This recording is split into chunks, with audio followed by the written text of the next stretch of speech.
Okay, आज हम लोग एक नया टॉपिक करेंगे स्ट्रेट लाइन से। अब आज का जो टॉपिक है उसमें थोड़ा सा हम लोग डिस्कशन करेंगे equations of straight lines for polar coordinates, क्योंकि अभी तक जो भी इक्वेशंस हमने स्ट्रेट लाइंस में देखे थे वो सारे के सारे रेक्टेंगुलर कोऑर्डिनेट्स के लिए थे, एक्स और वाई के लिए। अब थोड़ा पोलर कोऑर्डिनेट से भी कुछ एक दो इक्वेशंस देखेंगे स्ट्रेट लाइंस का। और उसके बाद जो टॉपिक हम लोग आज करेंगे वो ऑब्लिक एक्सिस के लिए, मतलब जब एक्स और वाई एक्सिस एक दूसरे के साथ कोई एंगल बना रहा हो 90 डिग्री को छोड़ के।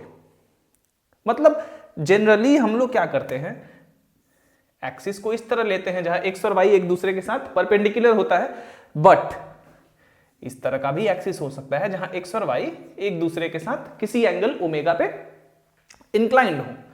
ठीक है, तो थोड़ा इसके बारे में भी हम लोग आज जानेंगे, क्योंकि ये तो हमें जानना ही है। Generally most of the times हमारा इसी से काम चल जाएगा।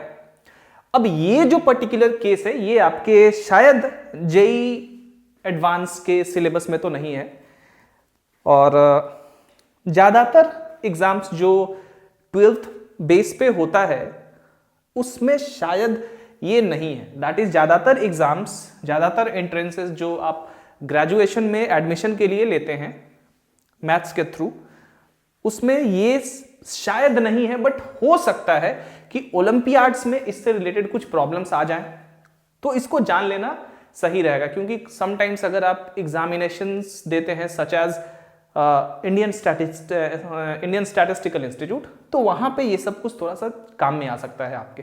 तो थोड़ा सा है, जान लेते हैं, इसको जानने में कोई बुराई तो है नहीं। ठीक है, तो चलिए इसको भी थोड़ा सा देख लेते हैं आज। तो आज का क्लास बेसिकली यही है, कोशिश करूंगा कि आज ही मैं ये खत्म करवा दूं। तो चलिए, अब जिन बच्चों को इसमें इंटरेस्ट है वो ज़्यादा प्रेफर करें आज के क्लास को, क्योंकि हो सकता है कि ये ज़्यादा इंटरेस्टेड ना हो, थोड़ा सा मतलब हल्का सा इसका जो लेवल है ना थोड़ा सा ऊपर है जो भी अभी तक आपने किया है। ठीक है, लेकिन इंटरेस्टिंग है ये। ठीक है, ये जानना जरूरी है, क्योंकि ऐसा नहीं है कि ये सिलेबस में नहीं है तो आपके काम में नहीं आएगा। It will be definitely beneficial for you. So let's start today's class. चलिए, और मैं पिछले 5 दिन से क्लास नहीं ले पा रहा था, इसका कुछ कारण था। इनफैक्ट पिछले 2-3 महीनों से थोड़ा सा एक्चुअली प्रॉब्लम में था मैं, तो इसीलिए मैं कंटिन्यू क्लास नहीं ले पा रहा था। आई होप कि अब से मैं क्लासेस को कंटिन्यू कर सकूं, क्योंकि जो बेसिकली प्रॉब्लम्स थे वो ऑलमोस्ट अब नहीं हैं उतने, but you can't say anything so confident कि नहीं भाई प्रॉब्लम्स आएंगी नहीं, बट थोड़ा सा बीच में ऐसा हो गया था सिचुएशन जिसके वजह से मैं क्लास कंटिन्यू नहीं ले पा रहा था, और पिछले 5 दिन से क्लास नहीं लेने का भी यही कारण था। सो आई होप कि from now on classes will be continuously taking place. तो चलिए शुरू करते हैं आज के क्लास को। अब पोलर इक्वेशंस, सबसे पहले पोलर कोऑर्डिनेट्स के बारे में मैंने आपको बताया था कि ये हमारा इनिशियल लाइन होता है, ये जो ऑरिजिन होता है यहां पे ओ, इसको हम लोग कहते हैं पोल। ठीक है, अगर एक स्ट्रेट लाइन है, एक पॉइंट P है यहां पे, इसका पोलर कोऑर्डिनेट R और थीटा है, दैट मींस इस इनिशियल लाइन से ये जो एंगल बन रहा है ये थीटा बन रहा है, और इस पॉइंट की जो दूरी है इस पोल से वो है R। R को हम लोग कहते हैं रेडियस वेक्टर, R को क्या कहते हैं, रेडियस वेक्टर, और थीटा को हम लोग कहते हैं वेक्टोरियल एंगल। ठीक है, अब R कब पॉजिटिव होगा कब नेगेटिव होगा आपको मैंने बताया हुआ है, आप जाके देखिए। जब भी जो भी R का डायरेक्शन होगा, अगर एंगल जिस डायरेक्शन में बाउंड कर रहा है उसी डायरेक्शन में होगा तो R पॉजिटिव होगा, अगर अपोजिट डायरेक्शन में होगा तो नेगेटिव होगा। जैसे कि मान लीजिए हमारा एक पोलर कोऑर्डिनेट है, पोलर कोऑर्डिनेट है 2 और 30 डिग्री, 2 और 30 डिग्री। ठीक है, यानी कि R इज इक्वल टू 2 और थीटा हमारा 30 डिग्री। अब थीटा 30 डिग्री यानी कि एंटी क्लॉकवाइज डायरेक्शन में, पॉजिटिव डायरेक्शन में, और इसी एंगल को बाउंड कर रहा है ये r, तो ये +2 हो जाएगा। लेकिन अगर यहां पे -2 दिया जाता तो -2 का मतलब है r जो होता है इस डायरेक्शन में नहीं, इसके अपोजिट डायरेक्शन में रेडियस 2 हो जाएगा, इस तरफ यहां पे हो जाएगा -2 और 30 डिग्री। ये चीज मैंने आपको बताया हुआ था। तो ये यहां से यहां तक की दूरी, ये r = जो -2 होगा वो इस तरफ होगा।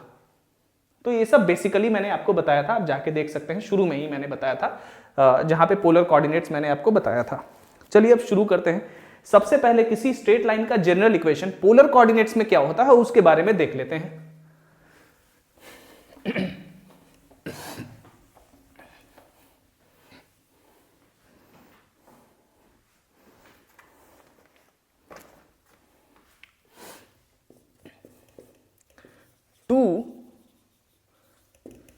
To find the general, ये इंपॉर्टेंट है, ये जो पोलर कोऑर्डिनेट्स में जो इक्वेशन है ये आपका इंपॉर्टेंट है, इसको आपको याद रखना है, ठीक है। जो भी स्टूडेंट्स जेई वगैरह के लिए प्रिपेयर कर रहे हैं वो डेफिनेटली इसको समझें ठीक से। To find the general equation to a straight line in polar coordinates बहुत ही आसान है ये, ठीक है। मान लेते हैं कि ये हमारा इनिशियल लाइन है, ये हमारा पोल है, ये इनिशियल लाइन x मान लेते हैं, और यहाँ पे इसको इसके परपेंडिकुलर लाइन लेते हैं। अभी हम लोग ऑब्लिक एक्सिस के बारे में डिस्कशन नहीं कर रहे हैं, ठीक है। इसको मान लेते हैं y। अब कोई स्ट्रेट लाइन लेते हैं इस तरह से, ठीक है। यहां A है, यहां B है। अब यहां से इस स्ट्रेट लाइन पे एक परपेंडिकुलर ड्रॉ करते हैं इस तरह से, इसको मान लेते हैं पॉइंट P, ठीक है। इसको मान लेते हैं कोई भी पॉइंट है ये मेरा Q,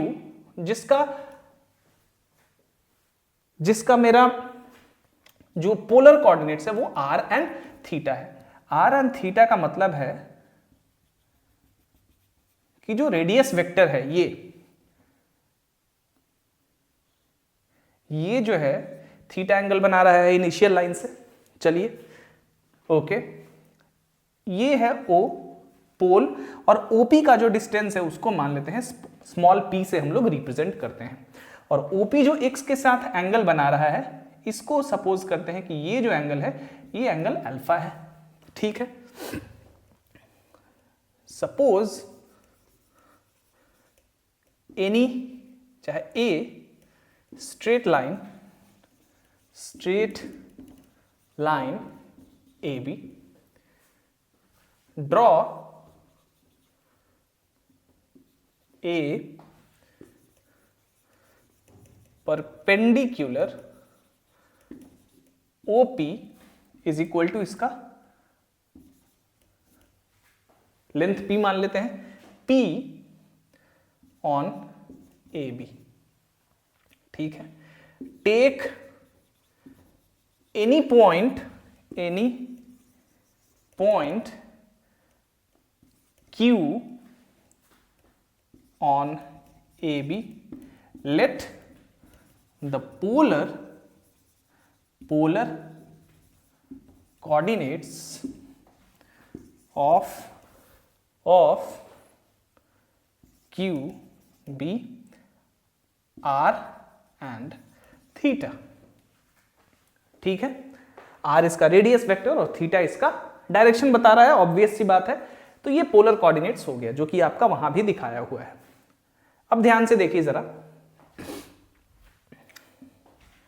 now OP is equal to क्या हो जाएगा, थोड़ा देखिए यहां पे। OP इज इक्वल टू आपका R cos POQ नहीं होगा। चलिए मैं बताता हूं कैसे होगा। ट्रायंगल OPQ को देखिए, ठीक है। अब ट्राइंगल ओ पी क्यू में आपको कॉस पी ओ क्यू के बारे में देखना है। कॉस पी ओ क्यू क्या हो जाएगा? अब ये इस पे परपेंडिकुलर है, यानी कि OP base divided by hypotenuse O Q. OP कितना है? पी है, और ओ क्यू कितना है हमारा? ओ क्यू आर है, रेडियस वेक्टर, यही तो आर है ना। तो ओपी इज इक्वल टू कितना हो जाएगा? R cos P O Q नहीं होगा, थोड़ा सा और यहां पे ज्यादा डिटेल में कर दूं। OP is equal to O Q cos P O Q, that implies OP किसके बराबर है? ओपी का लेंथ है हमारा पी, ओ क्यू का लेंथ है R, cos P O Q ये क्या होगा? अल्फा माइनस थीटा, तो अल्फा माइनस थीटा। इसलिए the required equation is R cos alpha minus theta is equal to P. यही आपका general equation of a straight line in polar coordinates हो गया। ठीक है, थीटा क्या है आपको पता है, अल्फा क्या है आपको ये भी पता है, आर क्या है ये भी पता है, और पी क्या है ये भी पता है। अगर आप एक चीज देखें, ध्यान से देखें, अगर इसी को हम लोग रेक्टेंगुलर कोऑर्डिनेट्स में चेंज कर दें तो क्या होगा? रेक्टेंगुलर कोऑर्डिनेट्स में चेंज कर दें तो क्या होगा? अब रेक्टेंगुलर कोऑर्डिनेट्स में क्यू का जो कोऑर्डिनेट्स है मान लेते हैं एक्स और वाई है, ध्यान दीजिए। ठीक है, हमें पता है कि अगर क्यू का कोऑर्डिनेट्स एक्स और वाई है और यहां से आपने एक परपेंडिकुलर इधर ड्रॉ कर दिया, ध्यान दीजिए, तो R is equal to square root of कितना हो जाएगा? ओ मान लीजिए यहां पे m है, तो ओ एम स्क्वायर का मतलब है X square plus Q M square यानी कि वाई स्क्वायर। ठीक है, तो आर के जगह क्या हो जाएगा? आर के जगह हो जाएगा मेरा square root of X square plus Y square. ठीक है, पी क्या होगा? पी को पी ही रहने देते हैं, पी को हम लोग इधर पी ही रहने देते हैं, but cos alpha minus theta देखते हैं कि क्या हो जाएगा। कॉस अल्फा माइनस थीटा, चलिए ट्राई करते हैं देखने की कि कॉस अल्फा माइनस थीटा क्या होगा।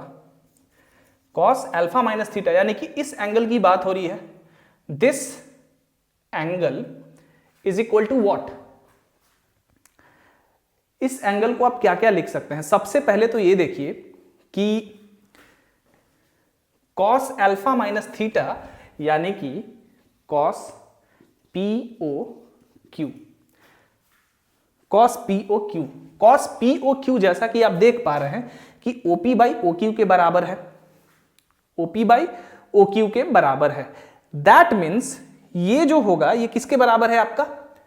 पी बाई आर के। गुड, यहां पे इसके जगह हम क्या कर देते हैं? P by R. ठीक है, P by R is equal to P, is equal to P। तो यहां पे कुछ आपको लग रहा है कि कुछ आएगा, कोई सेंस बनेगा? यहां पे कोई सेंस बन रहा है? यहां पे इस जगह पे कोई सेंस नहीं बन रहा है, क्योंकि हमें इसी इक्वेशन को रेक्टेंगुलर कोऑर्डिनेट्स पे निकालना है। किस तरह से निकालेंगे? बहुत बच्चे इस तरह से करते हैं, इसीलिए मैंने लिखा बहुत बच्चे इस तरह से करते हैं, लेकिन यहां पे ऐसा नहीं होगा। यहां पे कुछ और हमें टेक्निक लगा के रेक्टेंगुलर कोऑर्डिनेट्स में ये क्या आएगा उसको फाइंड आउट करना है। अगर तो कैसे करेंगे? थोड़ा सा सोचिए, थोड़ा सा दिमाग लगाइए कि किस तरह से हम करेंगे। चलिए देखते हैं। इतना तो हमें पता चल गया कि r is equal to square root of X square plus Y square होगा। ठीक है, चलिए अब यहां पे कॉस अल्फा माइनस थीटा कर देते हैं और इज इक्वल टू हम लोग p कर देते हैं। ठीक है, X square plus Y square, इसको हम लोग ऐसे लिख सकते हैं cos alpha cos theta plus sine alpha sine theta. क्या ऐसा लिख सकते हैं हम लोग? क्या इस तरह से लिख सकते हैं? गुड, बिल्कुल लिख सकते हैं, X square plus Y square. ध्यान दीजिए, कॉस थीटा ध्यान से देखिए, cos theta is equal to O M, यानी कि ओ एम मतलब x divided by R cos alpha. उसी तरह साइन थीटा, ध्यान दीजिए, sine theta Q M by O Q, यानी कि y by R sine theta is equal to p। अब ये r, ये भी r, ये भी r, सब कट जाएगा क्योंकि r तो यही आएगा, यहां भी आएगा क्या, x cos alpha plus y sine, यहां पे अल्फा रखिए क्योंकि sine theta is equal to Y by R है, इज इक्वल टू पी। अब कुछ आपको याद आ रहा है, रेक्टेंगुलर कोऑर्डिनेट्स में परपेंडिकुलर फॉर्म तो है ये, तो जब हम लोग इसी इक्वेशन को रेक्टेंगुलर कोऑर्डिनेट्स में चेंज कर देंगे तो हमें ये परपेंडिकुलर फॉर्म वाला इक्वेशन मिल जाएगा स्ट्रेट लाइन का। तो सबका कुछ ना कुछ मीनिंग होता है, याद रखिएगा। और ये मैंने क्यों दिखाया आपको कि cos alpha minus theta is equal to, बहुत लोग क्या करते हैं, बहुत बच्चे कि p बाई आर करते हैं और उन्हें कुछ मिलता ही नहीं है, क्योंकि दोनों तरफ बराबर हो जाएगा। ये तो ऑब्वियस सी चीज है ना कि दोनों बराबर हो जाएगा। तो इस चीज को थोड़ा ध्यान रखिएगा, ठीक है। तो आप जब कन्वर्ट करें, इससे आपको कहा जाए कि कन्वर्ट करिए इस पोलर कोऑर्डिनेट से रेक्टेंगुलर कोऑर्डिनेट्स में, तो इस तरह से करेंगे, because you will always found an equation in rectangular coordinates as well. अगर पोलर कोऑर्डिनेट्स में उसका इक्वेशन आ रहा है तो रेक्टेंगुलर में उसका इक्वेशन तो आएगा ही, क्योंकि अल्टीमेटली ये जनरल इक्वेशन है किसी स्ट्रेट लाइन का पोलर कोऑर्डिनेट्स में, तो इसका रेक्टेंगुलर फॉर्म तो होगा ना, तो इसीलिए यही फॉर्म है इसका, रेक्टेंगुलर फॉर्म। चलिए, सो रिमेंबर दिस, यही इक्वेशन है किसी भी स्ट्रेट लाइन का पोलर कोऑर्डिनेट्स में, r cos alpha minus theta is equal to p, जहां की r रेडियस वेक्टर है, अल्फा इस परपेंडिकुलर का एंगल है x एक्सिस के साथ पॉजिटिव डायरेक्शन में, थीटा आपको पता है कि कौन सा एंगल है, रेडियस वेक्टर जो एंगल बना रहा है, यानी कि विक्टोरियल एंगल है थीटा, और p उस परपेंडिकुलर का डिस्टेंस है। सो remember this equation, this form. चलिए आगे बढ़ते हैं।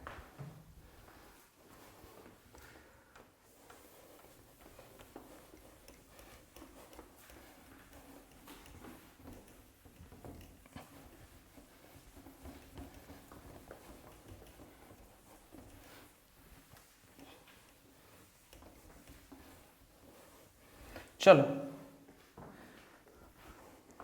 अब एक और इक्वेशन करते हैं पोलर कोऑर्डिनेट्स में स्ट्रेट लाइन का।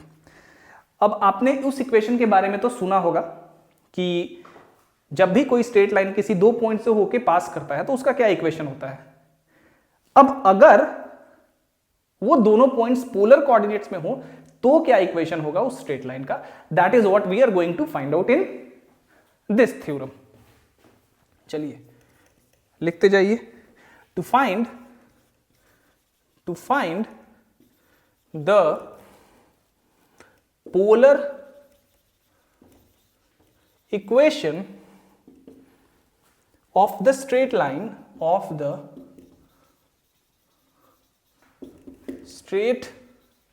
line joining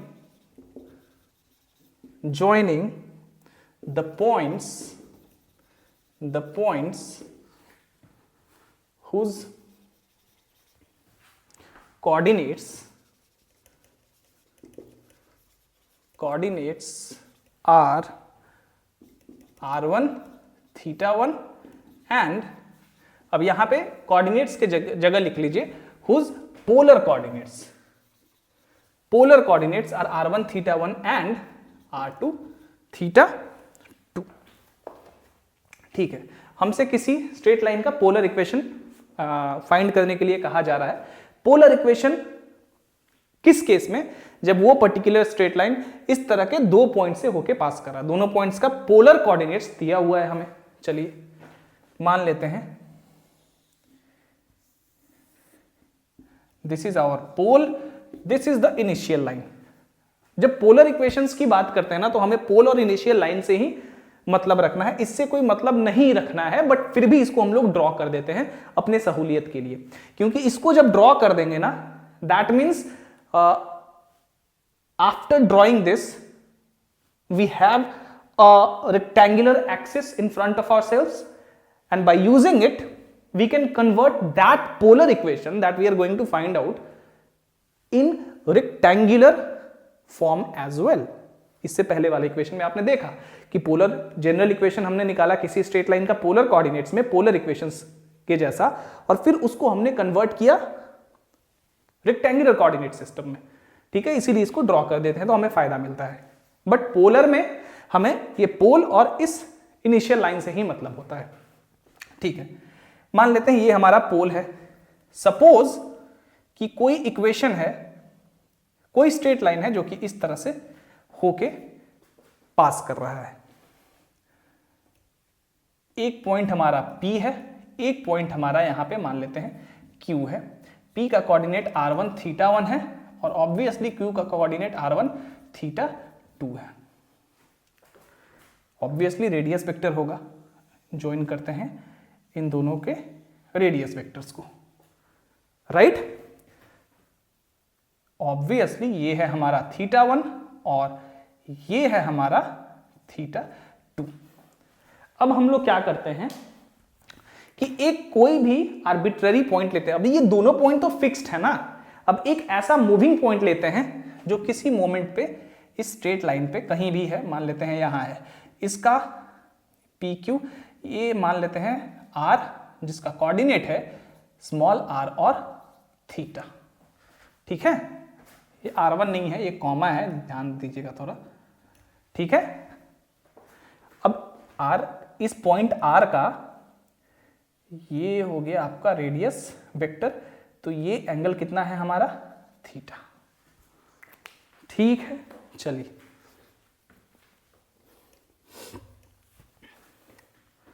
take any straight line MN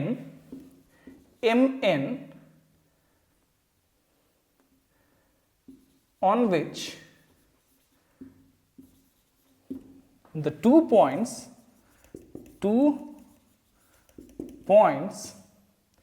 P r1 θ1 and Q r2 θ2 lies, ठीक है, as shown in the figure, as shown in the। अब देखिए कभी कभी ना हो सकता है कि मैथ्स में मैं करा रहा हूं तो ज्यादा एक्सप्लेन करने के चक्कर में आपको ये क्लास थोड़ा सा बोर फील हो, बट मैं कोशिश करता हूं कि जिनको समझ में नहीं आया हो, जो नए स्टूडेंट्स हैं ना, वो ज्यादा से ज्यादा इसको समझ सकें। That is why I am always try to emphasize something in more detail। तो उस सिचुएशन में हो सकता है कि बहुत स्टूडेंट्स को जिनको थोड़ी सी जानकारी होगी पहले से, वो थोड़ा सा बोर फील करें, बट जब आप ऐसा फील करें ना तो अपने स्टार्टिंग पॉइंट के बारे में सोचें कि आपकी तरफ बहुत स्टूडेंट्स नए हैं जो अभी ज़्यादा इस टॉपिक के बारे में नहीं जानते हैं, तो उनके लिए मैं थोड़ा सा ज़्यादा एम्फेसाइज करता हूं। तो हो सकता है कि इस चक्कर में कभी कभी मेरा क्लास बोर लगे, बट दैट्स फाइन, क्योंकि मेरी कोशिश होती है कि कुछ छूटे नहीं। ओके, सो अगर ऐसा है तो सॉरी फॉर दैट, मैं कोशिश करूंगा कि ऐसा फील ना हो आपको।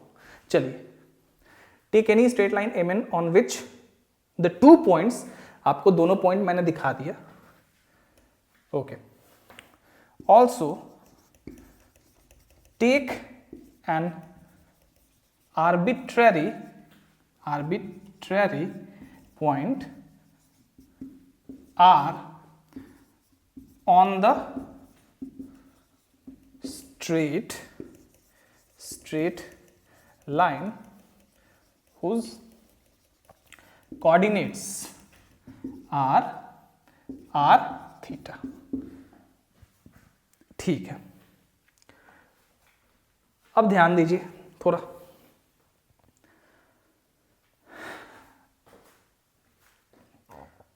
From the figure we have area of triangle POQ is equal to area of triangle POR plus area of triangle ROQ, ऐसा तो लिख सकते हैं। आपको इस फॉर्म में तो एरिया पता है ना, किसी भी ट्राइंगल, कोई भी ट्राइंगल ABC हो, ये साइड A हो, ये साइड स्मॉल c, ये साइड स्मॉल b, तो आपको पता है ना कि इसका एरिया क्या होता है हमारा, AB साइन C या फिर AC साइन B या फिर BC साइन A, ये तीनों इसके एरिया हो सकते हैं। ये मैंने आपको बताया हुआ है, आगे मैं अभी ट्रिगोनोमेट्री में इसको प्रूफ भी करके आपको दिखाऊंगा जब प्रॉपर्टीज ऑफ ट्राइंगल पढ़ेंगे तो। चलिए फिलहाल याद रखिए, अब इस ट्राइंगल का एरिया, ट्राइंगल POQ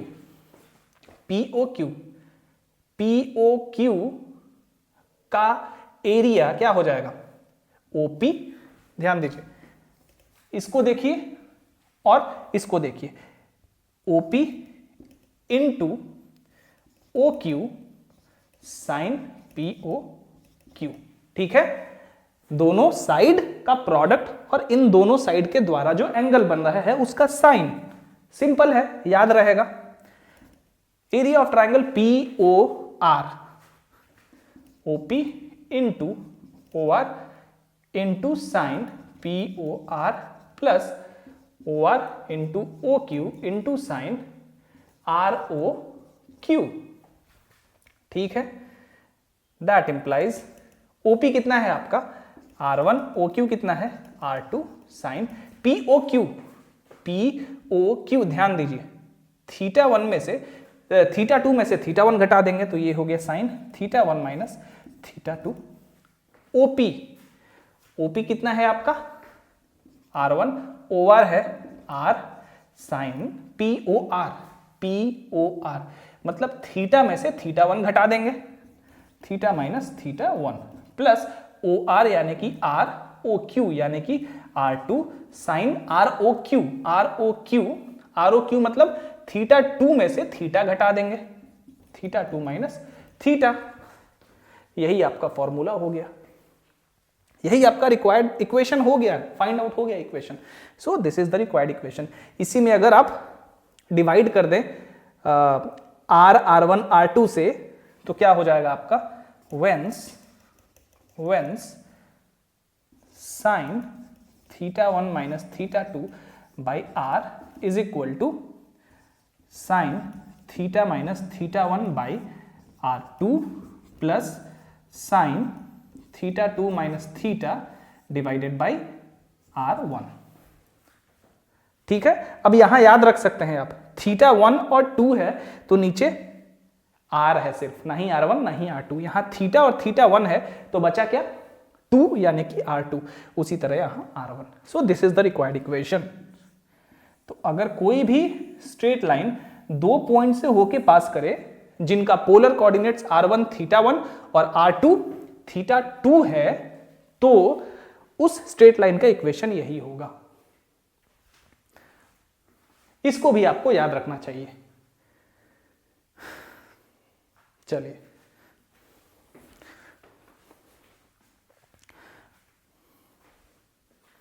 देखिए, कुछ टॉपिक ऐसा है ना जो कि आपको हो सकता है नहीं पढ़ना है, तो इस तरह के टॉपिक्स में जब लेता हूं तो मैं पहले ही आपको बता देता हूं कि ये टॉपिक थोड़े लेंदी हैं, आपके सिलेबस में नहीं है, टिपिकली जेई वगैरह के सिलेबस में। बट जो मैथ्स इंथुजियास्ट हैं, जो ऐसे स्टूडेंट्स हैं जिनको मैथ्स से आगे बहुत कुछ करना है ना, they have to watch these, they have to do these things, ठीक है, उन स्टूडेंट्स के लिए जरूरी है करना। चलिए आगे बढ़ते हैं।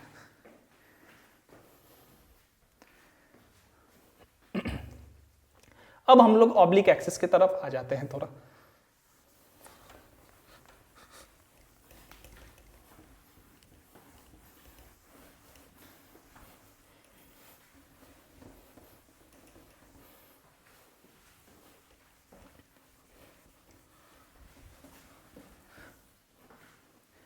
जब हम लोग कोऑर्डिनेट ज्योमेट्री पढ़ते हैं ना तो generally most of the cases में हमें रेक्टेंगुलर कोऑर्डिनेट सब कुछ बता देता है, but sometimes we need to use oblique coordinates, यानी कि ऐसे कोऑर्डिनेट्स जो उस तरह के कोऑर्डिनेट सिस्टम के लिए है जहां पे एक्स और वाई एक्सिस एक दूसरे पे परपेंडिकुलर ना होके कुछ और एंगल पे इंक्लाइंड हो। ठीक है, तो कभी कभी उस तरह के केसेस हमें जरूरी पड़ जाते हैं कि किस तरह से उस तरह के केसेस को, जब हमारे सामने वो केसेस आ जाए तो उनको किस तरह से हम टैकल करें। ठीक है, तो अभी हम उसी के बारे में अब ज्यादा जानेंगे। अब दो इक्वेशंस जो हमारे पास हैं, एक तो इक्वेशन ये था, ये किसका इक्वेशन था, कोई भी स्ट्रेट लाइन जिसका x के साथ इंटरसेप्ट a हो, y के साथ इंटरसेप्ट b हो, तो उस स्ट्रेट लाइन का इक्वेशन ये होता था रेक्टेंगुलर कोऑर्डिनेट्स में। ये इक्वेशन ऑब्लिक कोऑर्डिनेट्स के लिए भी यही होगा, तो यहां पे कोई दिक्कत नहीं। दूसरा, अगर कोई स्ट्रेट लाइन दो पॉइंट से होके जिसका कोऑर्डिनेट्स x1 y1 हो और x2 y2 हो, उससे होके पास करे, तो उस स्ट्रेट लाइन का इक्वेशन होता था y minus y1 is equal to y2 minus y1 divided by x2 minus x1 into x minus x1। ये जो इक्वेशन है ये ऑब्लिक कोऑर्डिनेट्स के लिए भी सेम होगा, नॉट चेंजिंग। तो ये दोनों आपको याद रखना है। साफ साफ दिख रहा होगा, एंगल से कोई मतलब ही नहीं है इन दोनों इक्वेशंस को, तो काहे का चेंज होगा, ये दोनों में सेम रहेगा। Oblique coordinates as well as rectangular coordinates, no change, याद रखिएगा इन दोनों को। अब चलिए, अब आगे आज जो भी हम लोग टॉपिक करेंगे वो सारे के सारे इस तरह के सिचुएशन में है जब ऑब्लिक कोऑर्डिनेट्स और रेक्टेंगुलर कोऑर्डिनेट्स में उनका इक्वेशंस देखेंगे उस तरह के स्ट्रेट लाइंस का, तो वो डिफरेंट होगा। ठीक है, बट इन दोनों सिचुएशन में दोनों केसेस के लिए सेम इक्वेशंस होते हैं किसी भी स्ट्रेट लाइंस के लिए। चलिए आगे बढ़ते हैं।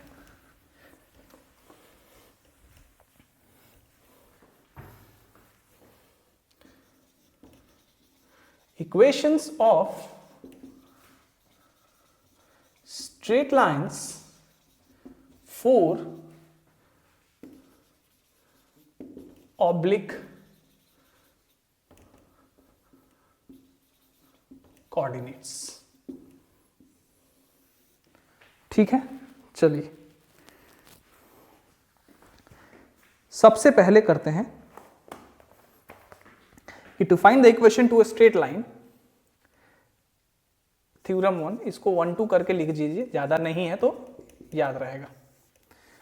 To find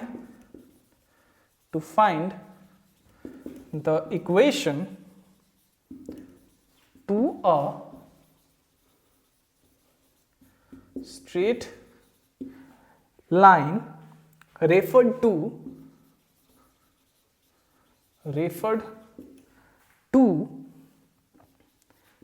axis inclined at an angle omega. हाँ, कह रहा है कि to find the equation to a straight line refer to axis inclined at an angle omega. किसी स्ट्रेट लाइन का इक्वेशन निकालें जो कि उस तरह के एक्सिस के साथ इंक्लाइंड है, जो एक्सिस एक दूसरे के साथ ओमेगा एंगल बना रहे हैं। चलिए मान लेते हैं कि ये हमारा एक्स एक्सिस है, ये हमारा वाई एक्सिस है और ये ऑरिजिन है और ये ओमेगा एंगल पे इंक्लाइंड है दोनों। अब कोई स्ट्रेट लाइन लेते हैं इस तरह से, ठीक है, जो कि एक्स एक्सिस के साथ थीटा एंगल बना रहा है। कितना एंगल बना रहा है एक्स के साथ? थीटा एंगल बना रहा है।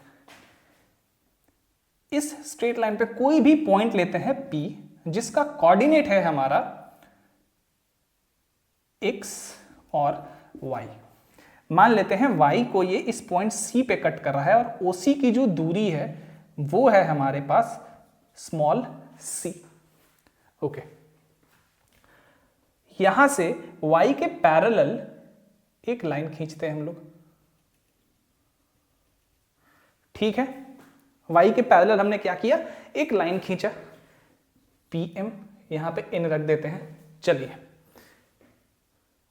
Late CP be any straight line, P तो हमने पॉइंट लिया है ना, तो इसको मान लेते हैं कि CL ले लेते हैं, क्योंकि P तो कोई पॉइंट है इस पे।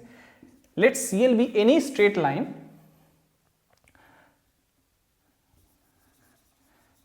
cutting y-axis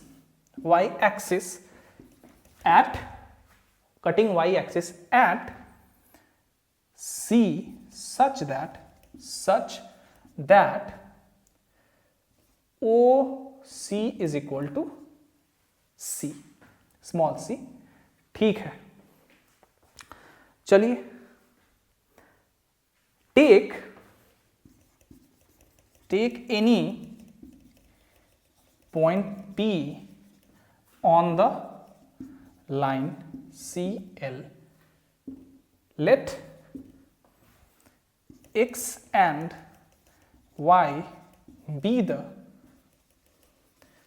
coordinates of P, draw PM parallel to y axis meeting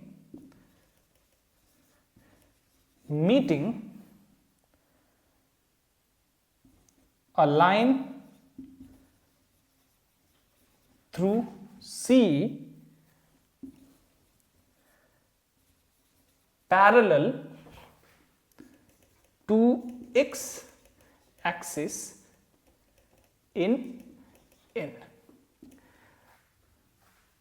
हमने एक लाइन PM ड्रॉ किया जो कि y के पैरेलल है, और ये जो PM लाइन है इसको इस तरह से ड्रॉ किया कि C से एक लाइन जो हम खींच रहे हैं जो कि y के पैरेलल है, उस लाइन को N पे ये कट कर रहा है। वही चीज मैंने यहां पे लिख दिया है। नाउ इसलिए from the construction we have Cn is equal to OM is equal to X and PM is equal to Y। नहीं होगा? बिल्कुल होगा। इसलिए Pn क्या हो जाएगा हमारा? Pn is equal to, ध्यान दीजिए, Pn is equal to MP minus Mn, यानी कि MP माइनस Mn बराबर OC। MP क्या है? Y, OC क्या है हमारा? C। ठीक है, चलिए, ये तो हमारा क्लियर हो गया। नाउ ये बहुत इंपॉर्टेंट फॉर्मूला है जो कि अभी मतलब निकलने वाला है, जो इक्वेशन निकलने वाला है, this is going to be very important. चलिए, अब हमें क्या करना होगा कि इस ट्राइंगल को थोड़ा सा पोज करिए, इस वाले ट्राइंगल को। ठीक है, आपको लॉ ऑफ साइंस पता है, किसी भी ट्राइंगल ABC के लिए, किसी भी ट्राइंगल ABC के लिए साइन A बाई उसके अपोजिट का साइड मान लीजिए A लेंथ का है, उसी तरह sine B by B sine C by C। ठीक है, ये होता है law of sines and we are going to prove this law when we will study properties of triangle in trigonometry. जैसा कि मैंने बताया, बहुत जल्दी करेंगे। चलिए, तो इस लॉ को हम लोग इस्तेमाल करेंगे इस ट्राइंगल CNP के लिए। ठीक है, चलिए भाई। Now applying the law of sines in triangle PNC we get, हमें क्या मिल जाएगा? साइन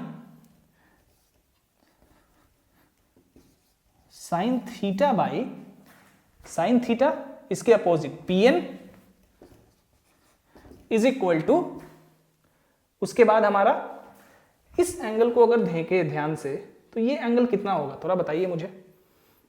देखिए अब ये लाइन और ये लाइन एक दूसरे के साथ पैरेलल है और ये एक ट्रांसवर्सल है, ये ओमेगा, तो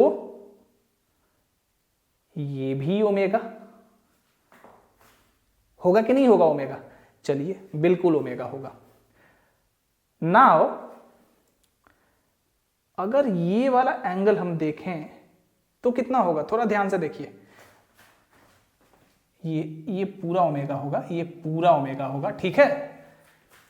ये भी तो ओमेगा होगा ना, ऑल्टरनेट एंगल से ये भी ओमेगा होगा। अब ये ओमेगा है, अब किसी भी ट्राइंगल का कोई भी एक्सटीरियर एंगल जो होता है वो sum of interior opposite angles, sum of the two interior opposite angles के बराबर होता है। यानी कि ये जो एंगल है ये किसके बराबर होगा? इस एंगल के और इस एंगल के, यानी कि ओमेगा। चलिए मैं लिख देता हूं, देखिए एंगल पी एन, मान लीजिए ये एन डैश है, N dash is equal to angle C P N plus angle N C P. Omega is equal to angle C P N, यानी कि ये वाला angle, plus N C P यानी कि theta. That implies angle C P N is equal to omega minus theta, omega minus theta कर सकते हैं। तो इसी को यूज करके यहां नीचे क्या हो जाएगा, साइन ओमेगा माइनस थीटा, और इसके अपोजिट वाला साइड क्या है, सी एन, तो ये हो जाएगा सी एन। ठीक है, ध्यान दीजिएगा, ये मैंने आपको बहुत बार बताया है लिख लिख के, आई होप आपको याद होगा। और जैसा कि मैंने कहा मैं बहुत जल्दी प्लेन जियोमेट्री का एक कोर्स करवाने वाला हूं क्लास 8 से लेके क्लास 12 तक के बच्चों के लिए, ठीक है। चलिए, जिसमें सिर्फ प्लेन जियोमेट्री के बारे में पढ़ेंगे, सारे प्रॉपर्टीज को। और प्लेन जियोमेट्री बहुत इंपॉर्टेंट टॉपिक है, उसको बहुत बच्चे स्किप कर देते हैं, ठीक है। और उसी तरह के बच्चे बाद में जाके बात करते हैं कि अरे मैथ्स में हम ये पढ़ रहे हैं, इसका काम क्या है। भाई पढ़ोगे नहीं तो काम कहां से पता चलेगा कि उसका काम क्या है। चलिए, तो ये हो गया इतना। नाउ इसके बाद that implies C N by P N, या फिर P N by C N is equal to sine theta divided by sine omega minus theta. कोई दिक्कत यहां से भी नहीं है। चलिए इसको इरेज कर दूं, लिख लीजिएगा आप कहीं ब्रैकेट में। दैट इंप्लाइज पी एन कितना है, पी एन हमारा यहां से देखें तो y माइनस एक्स है, y माइनस एक्स है। सी एन हमारा कितना है, सी एन हमारा सिंपली एक्स है, ठीक है। सी एन हमारा कितना है, सिंपली एक्स है। तो यहां से हो जाएगा is equal to sine theta by sine omega minus theta, ठीक है। दैट इंप्लाइज y इंटू, इसको थोड़ा और छोटा कर लेते हैं, y minus X by X is equal to sine theta. अभी ना एक काम करिए, अभी इसको ऐसे करके लिख लीजिए, y इंटू, नहीं अलग अलग ही लिखना होगा, थीटा और ओमेगा को अलग अलग कर लेते हैं, ठीक है ना। y minus X by X is equal to sine theta by sine A minus B का क्या फॉर्मूला होता है, sine omega cos theta minus cos omega sine theta, ठीक है। ऊपर नीचे अगर हम कॉस थीटा से डिवाइड कर देंगे, dividing the numerator and denominator by cos theta we have, हमें क्या मिल जाएगा, y minus X by X is equal to sine by cos tan theta, cos cos cut जाएगा, बचेगा साइन ओमेगा, यहाँ पे कॉस ओमेगा और टेन थीटा आ जाएगा ना, sine by cos tan theta फिर यहाँ पे हो जाएगा। कंटिन्यू करते हैं, ये सब आपने लिख लिया होगा, इरेज करता हूँ इसको।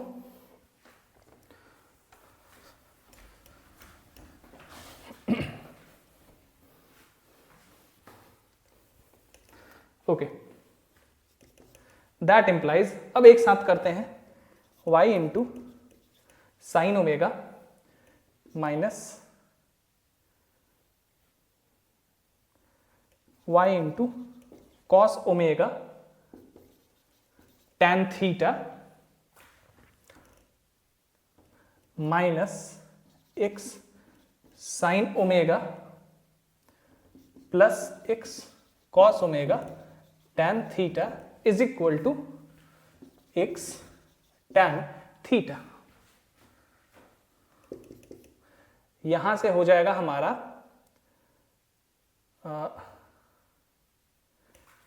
ये जो है ना, थोड़ा सा मुझे लग रहा है कि अगर यहां से हम लोग y sine omega minus theta कर दें और इधर minus x sine omega minus theta कर दें और इधर कर दें x साइन थीटा, तो हमें क्या मिल जाएगा, यहां से एक मिनट, x को इधर हमने कर लिया,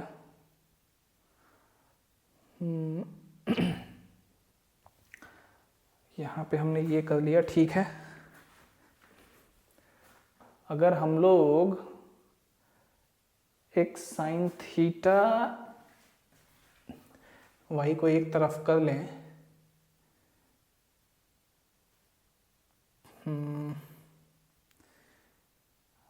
एक minute, y is equal to sine theta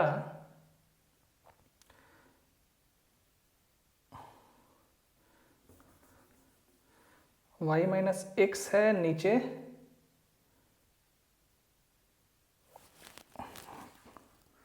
कहीं कुछ गड़बड़ हो रहा है क्या, देखिए यहाँ पे y माइनस सी होगा ना, यहाँ पे y माइनस सी होगा ना, मैंने y माइनस एक्स कर दिया है गलती से, ठीक है, वही कह रहा हूँ कि इतना लेंदी क्यों जा रहा है ये, चलिए कोई नहीं। यहाँ पे हम लोगों को c करना है, यहाँ पे c करना है, अभी इसको जैसे है वैसे ही छोड़ सकते हैं हम लोग, यहाँ पे c करिए, यहाँ से ही रेज कर दीजिए, ठीक है। चलिए, इसके बाद हमारा हो जाएगा y minus C into sine omega minus theta is equal to X sine theta, that implies y sine omega minus theta is equal to, ये c उधर चला जाएगा तो x sine theta, x sine theta क्या हो जाएगा, यहां से कुछ गड़बड़ हो रहा है क्या, फिर x साइन थीटा और plus c sign omega minus theta. अब तो ये सारा कुछ चेंज ही हो जाएगा लगभग हमारा, तो y is equal to sine theta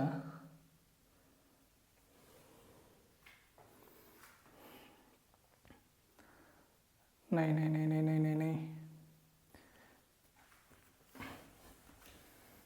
इतना लेंदी करने की जरूरत ही नहीं है, हमें जो है ना यहां से y is equal to sine theta divided by sine omega minus theta x plus c, इस तरह से तो लिख सकते हैं ना, इसको इस तरह से तो लिख सकते हैं, y is equal to sine theta by sine omega minus theta into x plus C.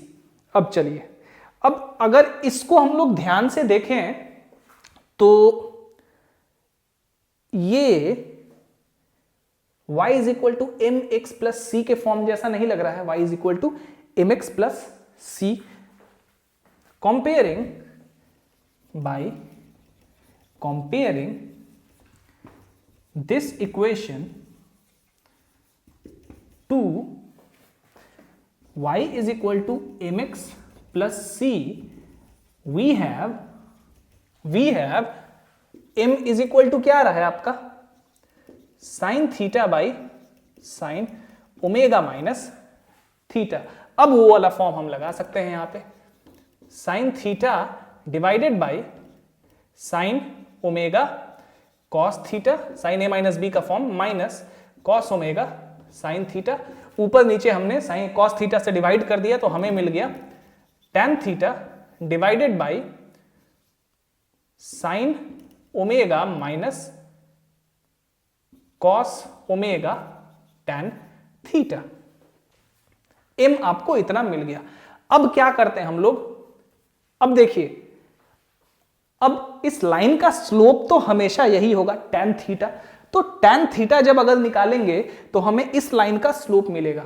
m क्या है, m जो है ना, m इस लाइन का स्लोप नहीं है, m हमारा उस स्ट्रेट लाइन का स्लोप है जो कि रेक्टेंगुलर एक्सिस के लिए होता था, राइट, जो कि रेक्टेंगुलर एक्सिस के लिए होता था। m सिंपली हमारे लिए यहां पे ये है, ठीक है। लेकिन इस लाइन का स्लोप किसी लाइन का क्या होता है, tan थीटा, जहां की थीटा वो एंगल होता है जो कि x एक्सिस से पॉजिटिव डायरेक्शन की तरफ जो एंगल हम बनाते हैं वही उसी का टेंजेंट होता है, तो दिस इज द स्लोप।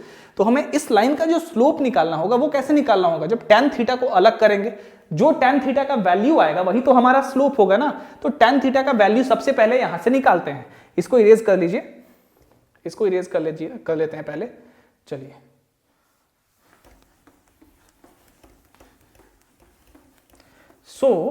अगर हम ध्यान दें यहां से करें तो m sine omega minus m cos omega tan theta is equal to tan theta को एक तरफ ले आएंगे तो हो जाएगा tan theta is equal to m sine omega by 1 plus m cos omega. So this is the slope of the line, this is the slope of the line. इसलिए the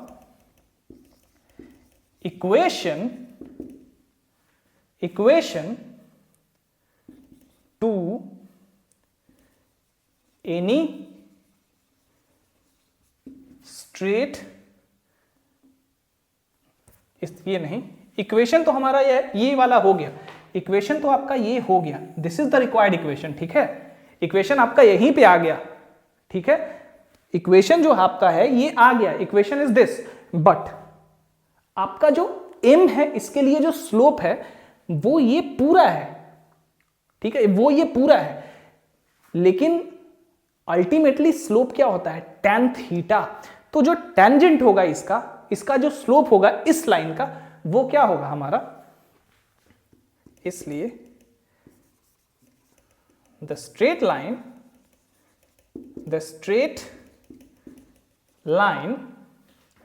is inclined at an angle theta whose tangent is, चाहे angle theta which is angle theta with the positive x axis, with the positive x axis such that theta is equal to, यहां से tan inverse कितना आ जाएगा, m sine omega divided by 1 plus m cos omega, जहां की m क्या है हमारा, ये है, वेयर m इज दिस, ठीक है। तो याद रखिएगा this is the slope of this line, यही इस लाइन का स्लोप होगा ऑब्लिक कोऑर्डिनेट्स में। समझिए थोड़ा सा,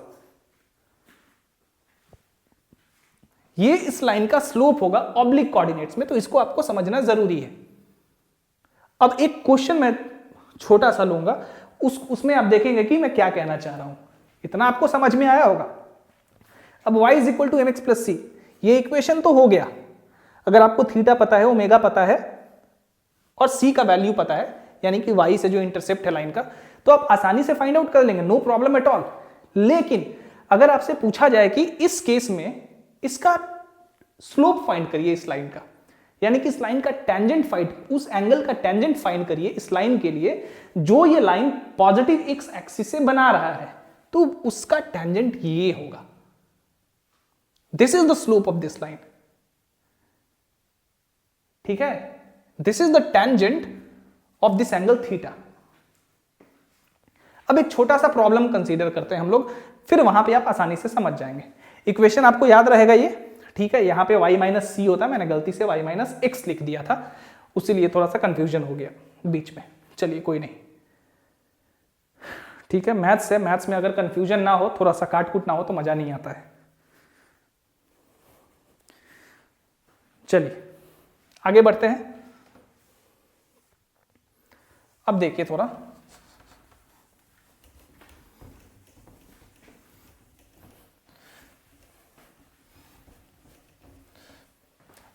याद है ये, याद रहना चाहिए आपको, याद होगा।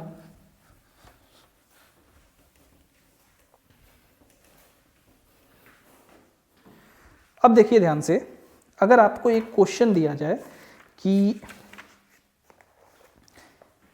the axis being inclined at an angle of 60 degree, find the inclination to the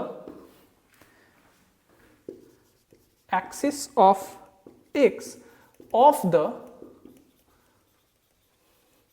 straight line y is equal to 2x plus 5। अब जब भी ऐसा क्वेश्चन पूछा जाए, क्वेश्चन पूछ रहा है कि सबसे पहले ही दे दिया गया कि axis being inclined at an angle of 60 degree, axis 60 degree के एंगल पे इंक्लाइंड है, यानी कि ओमेगा आपका है, ओमेगा जो है वो 60 डिग्री आपको दे दिया हुआ है, ठीक है ना। अब बहुत बच्चे क्या करते हैं कि रेक्टेंगुलर कोऑर्डिनेट के लिए होता है mx प्लस सी, और tan theta simply m is equal to निकाल के वो प्रॉब्लम बना देते हैं बिना इस 60 डिग्री को इंक्लूड किए हुए। That is not good. या बहुत बच्चे क्या करते हैं कि यहां थीटा की जगह 60 डिग्री सब्स्टिट्यूट कर देते हैं और जो आता है आंसर लिख देते हैं। That is also wrong. कह रहा है कि एक्सिस इंक्लाइंड है 60 डिग्री में, तो इस केस में आपका m, ये इक्वेशन किस स्ट्रेट लाइन के लिए है? ये इक्वेशन ये वाला इक्वेशन है,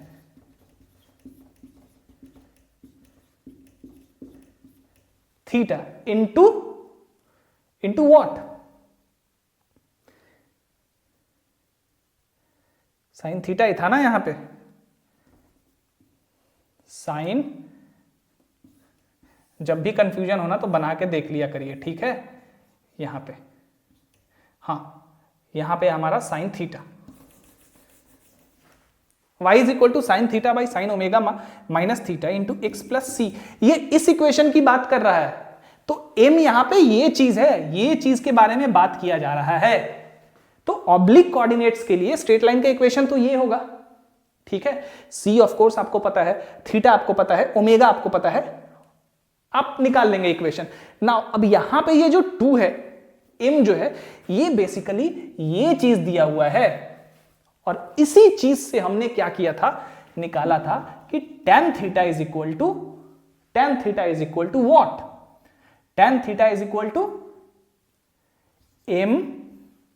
m sine omega divided by 1 plus m cos omega. यही हमने निकाला था ना। तो m इज इक्वल टू हमारा 2 है, इसलिए अब tan थीटा क्या हो जाएगा, m sin omega by 1 plus m cos omega.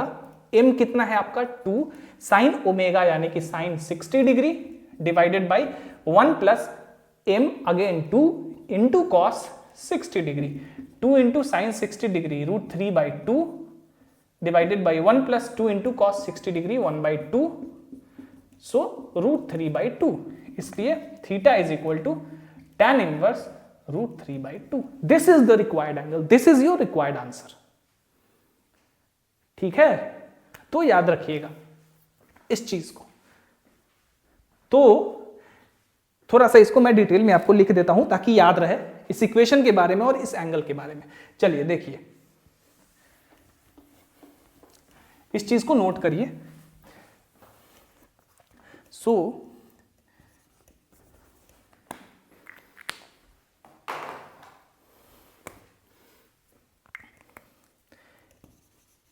any straight line which cuts off the intercept C from the axis of y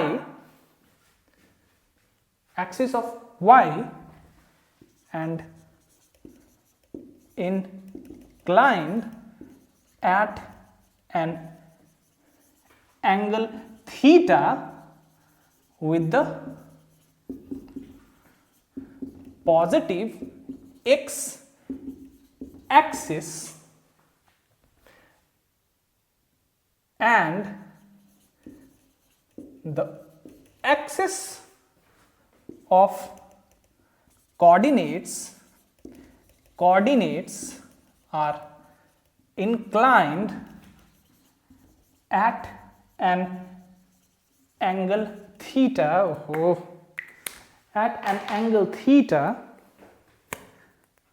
inclined at an angle theta, have the equation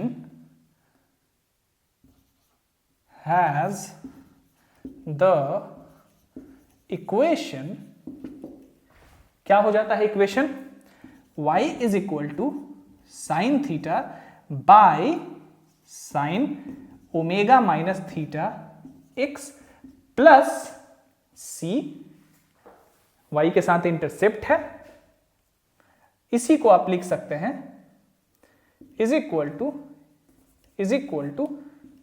mx plus c, where m is equal to sine theta by sine omega minus theta x, माफ करिएगा सिर्फ sine theta omega minus theta. ठीक है, तो m is equal to इतना। तो ये चीज तो आपका इक्वेशन हो गया। ठीक है, ये पूरा मैंने आपको इक्वेशन के बारे में जानकारी दे दी। Also tan theta is equal to, theta क्या है मैंने मेंशन कर दिया है, m sine omega divided by 1 plus m cos omega. ठीक है, चलिए, तो ये आपको याद रखना होगा। This has to be remember, you have to remember these formulas. Oblique coordinates में चीजें चेंज हो जाती हैं बहुत कुछ, इसीलिए थोड़ा ये मैंने शुरू में ही कहा कि ये थोड़ा सा बोरिंग होगा आपके लिए, क्योंकि ऑब्लिक कोऑर्डिनेट्स थोड़ी वैसी चीज ही है। चलिए, ये हो गया आपका। आगे बढ़ते हैं हम लोग, इसको आपको याद रखना होगा। अगर आपको ऑब्लिक कोऑर्डिनेट्स में ये जानना है तो आपको याद रखना होगा, तभी आप जान पाएंगे। ठीक है, अगर कोई दिक्कत हो, आपको परेशानी हो, तो मेरे से आप फिर पूछिए दोबारा, मैं आपको दोबारा बताऊंगा। ठीक है, कोई दिक्कत नहीं है, एक बार आप समझ लेंगे ना तो कोई दिक्कत नहीं है इसमें। हाँ, लेकिन practice, you have to practice it again and again, only thereafter you can remember all these formulas, नहीं तो फिर दिक्कत होगी आपको। चलिए, अब ये सब फॉर्मूला मेरे दिमाग में है, रटा हुआ है, लेकिन आप फिर भी देख रहे हैं, चूंकि आपको समझाना है, मैं फिगर बना रहा हूं, तो मैं उस फिगर के अकॉर्डिंग काम कर रहा हूं, और इसीलिए मेरे से भी गड़बड़ हो जाता है। जहां सी लिखना था वहां पे गलती से मैंने एक्स लिख दिया है। ठीक है, तो मैथ्स में ये चलता है, बट आपके दिमाग में वो कॉन्सेप्ट होना चाहिए कि क्या कॉन्सेप्ट हमें लगाना है, क्या हम लगा रहे हैं, ठीक है, तभी आप जाके आगे प्रॉब्लम्स उससे रिलेटेड बना सकते हैं, सॉल्व कर सकते हैं, टैकल कर सकते हैं। चलिए, तो ये एक इक्वेशन हो गया ऑब्लिक कोऑर्डिनेट्स में। हम दूसरे इक्वेशंस की तरफ चलते हैं। ये बहुत इंपॉर्टेंट है, याद रखिएगा, इस तरह के प्रॉब्लम्स आ सकते हैं।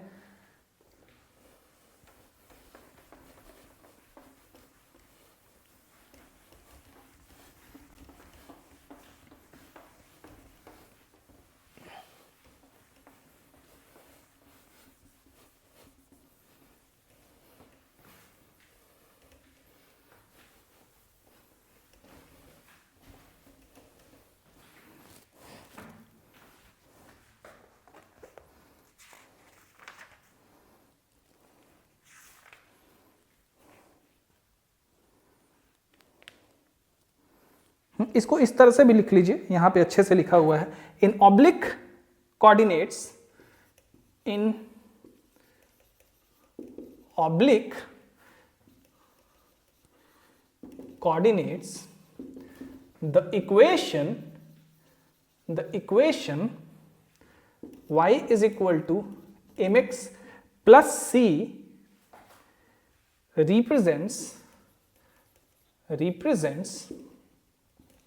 a straight line which is inclined at an angle tan inverse m sin omega divided by 1 plus m cos omega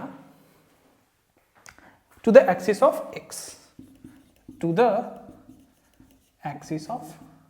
x, ये चीज तो याद रख सकते हैं यार, तो बार बार मैं इसको मेंशन कर रहा हूं, इसको याद रखिएगा, ठीक है।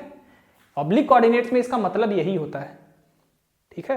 तो m जब फाइंड करिएगा तो वो रेक्टेंगुलर कोऑर्डिनेट्स में तो सिंपल tan थीटा आप फाइंड करते हैं, यहां पे थोड़ा सा डिफरेंट हो जाता है, यहां पे tan थीटा इसके बराबर होता है। सो रिमेंबर दिस, यहां पे there is an extra angle omega which is the angle between the axis of coordinates. चलिए आगे बढ़ते हैं।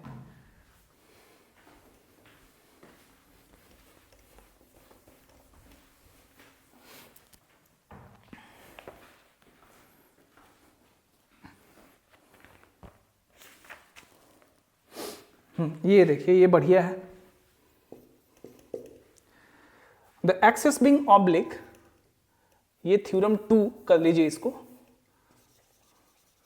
ऑब्लिक कोऑर्डिनेट्स में theorem 2। The axis being oblique, axis oblique है, to find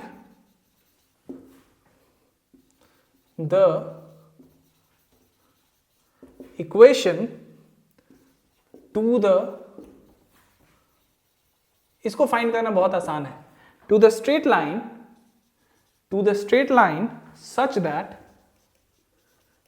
such that the perpendicular on it from the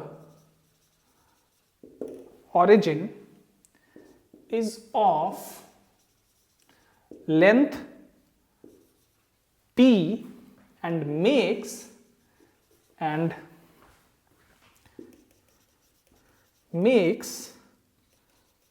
angles alpha and beta with the axis of x and y, with the axis of x and y।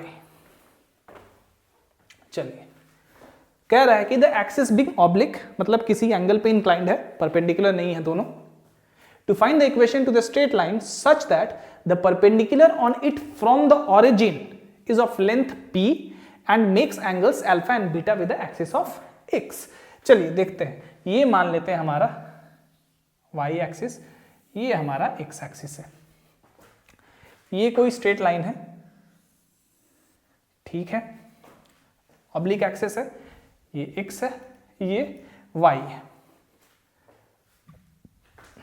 इस straight line पे origin से एक perpendicular है, obviously ये perpendicular है origin से, Y से ये एंगल बीटा बना रहा है, एक्स से ये एंगल अल्फा बना रहा है, ठीक है। मान लेते हैं ये हमारा P M perpendicular to this, ये ए ये बी, ओके। नाउ अब सपोज करते हैं कि कोई एक पॉइंट है P जिसका कोऑर्डिनेट, करंट कोऑर्डिनेट x और y है, ठीक है। क्या है कोऑर्डिनेट्स? x और y है। अब हम सबसे पहले इस P से y एक्सिस के पैरेलल एक लाइन खींच देंगे, y एक्सिस के पैरेलल एक लाइन खींच देंगे, खींच दिया हमने। अब क्या करते हैं, यहां से एक परपेंडिकुलर ड्रॉ करते हैं इस पे, ये इस पे परपेंडिकुलर है, इसको नाम देते हैं हम पी एन, ये परपेंडिकुलर को नाम देते हैं एन क्यू।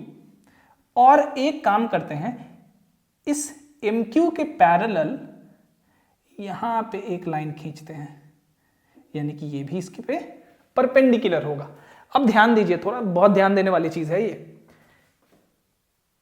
अब ये जो एंगल है, ये एंगल, सबसे पहले ये देखिए कि इस ट्रायंगल में ये ओरिजिन है, triangle O B M from triangle O B M angle,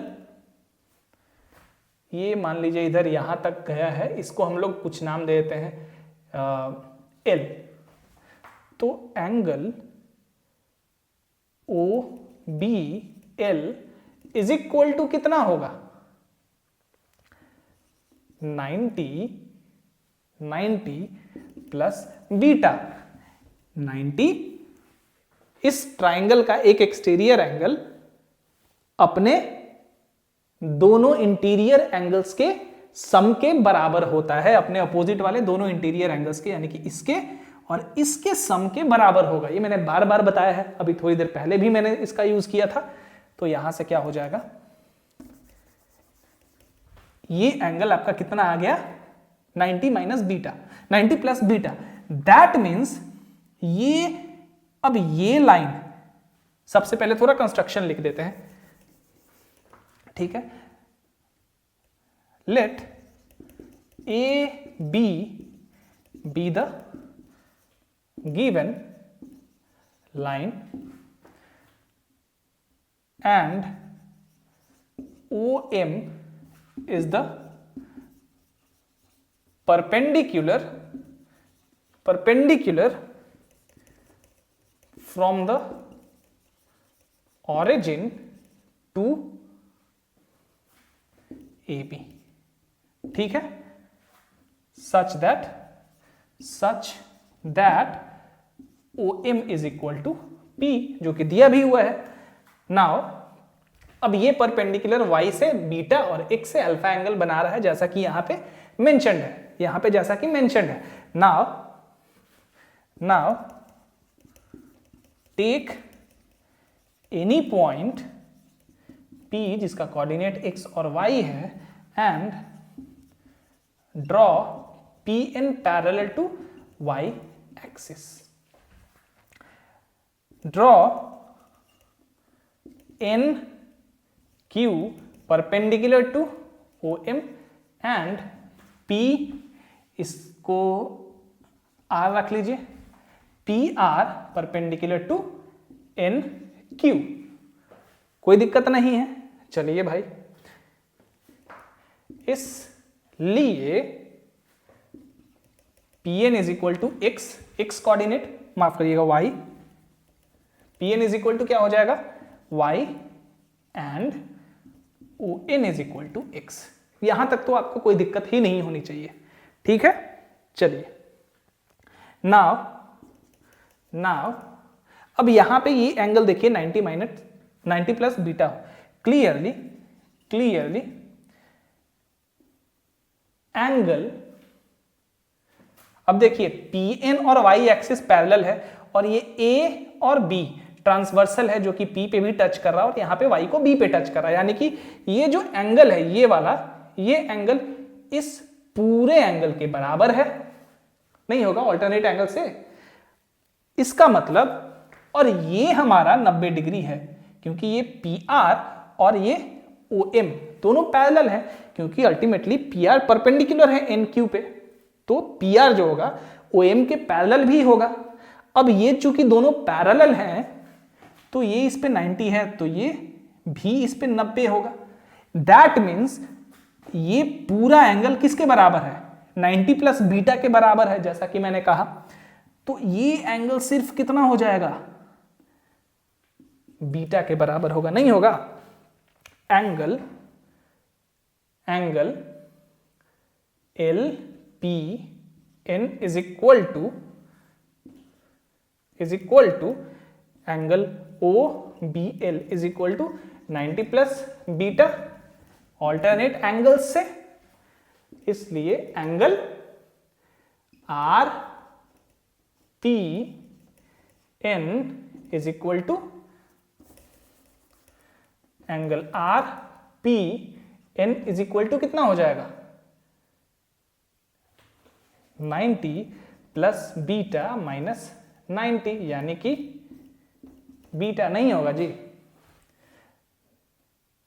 ये पूरा 90 प्लस बीटा, उसमें से ये घटा देंगे, मिलेगा हमें सिर्फ ये वाला एंगल। तो वो एंगल कितना आ जाएगा, बीटा आ जाएगा ना। हमारा काम हो गया, अब कुछ भी नहीं करना आपको।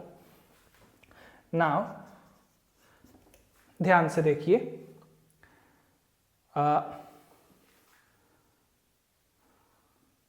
अगर हम देखें तो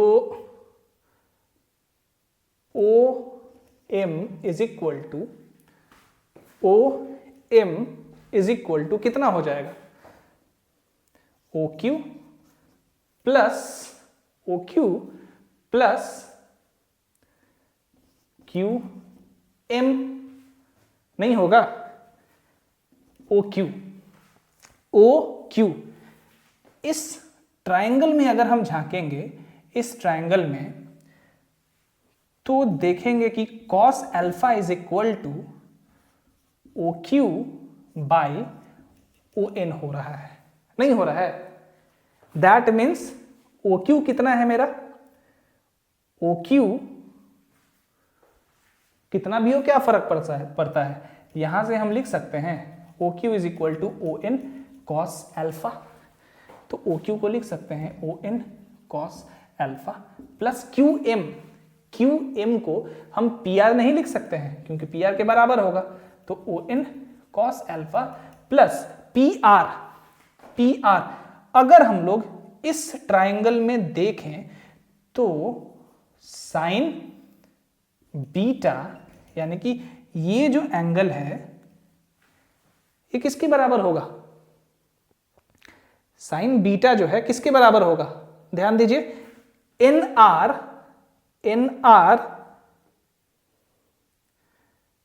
लेकिन एन आर का कोई मतलब है हमारा, साइन बीटा यहां पे N R by P N, N R by P N, हमें काम किसका है, Q M is equal to हमने पी आर कर लिया, पी आर, ठीक है, साइन बीटा नहीं करते यहां पे, कॉस बीटा करना होगा हमें। अगर देखें इस ट्रायंगल में तो cos R P N is equal to cos beta is equal to क्या हो जाएगा, बेस यानी कि P R divided by P N, तो P R is equal to P N cos beta, P R is equal to P N cos beta.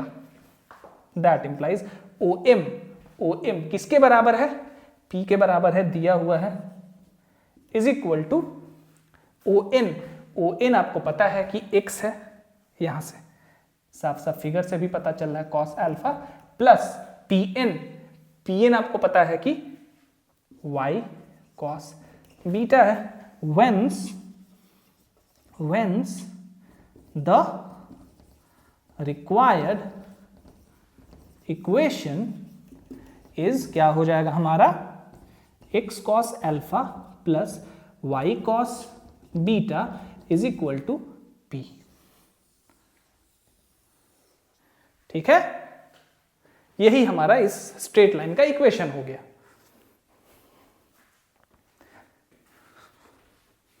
This is the required equation. चलिए कर लिया इसको आपने, आगे बढ़ते हैं। चलिए भाई, अब एक बहुत ही इंपॉर्टेंट चीज, हमने रेक्टेंगुलर एक्सिस के लिए, रेक्टेंगुलर कोऑर्डिनेट सिस्टम के लिए दो स्ट्रेट लाइन के बीच का एंगल निकाला था। ऑब्वियसली जब एक्सिस ऑब्लिक हो फिर भी हम लोग दो स्ट्रेट लाइंस के बीच का एंगल निकालेंगे, देखते हैं कैसे। तो ये इक्वेशन आपका हो गया इस केस के लिए, जब कोई स्ट्रेट लाइन पे ओरिजिन से एक परपेंडिकुलर है और वो परपेंडिकुलर एक्स एक्सिस से अल्फा और वाई एक्सिस से बीटा एंगल बनाता है, तो जो इक्वेशन होता है उस स्ट्रेट लाइन का वो होता है X cos alpha plus Y cos beta is equal to P. यहां की ये जो पी है, स्मॉल पी, है लेंथ ऑफ द परपेंडिकुलर है, गिवन परपेंडिकुलर। चलिए आगे बढ़ते हैं।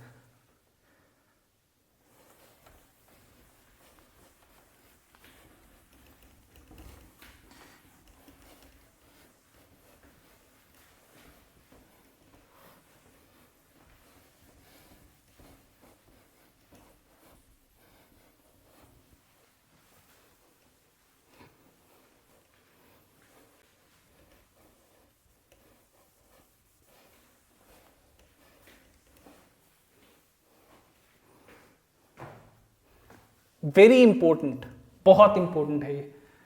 The axis being oblique, find the angle between the straight lines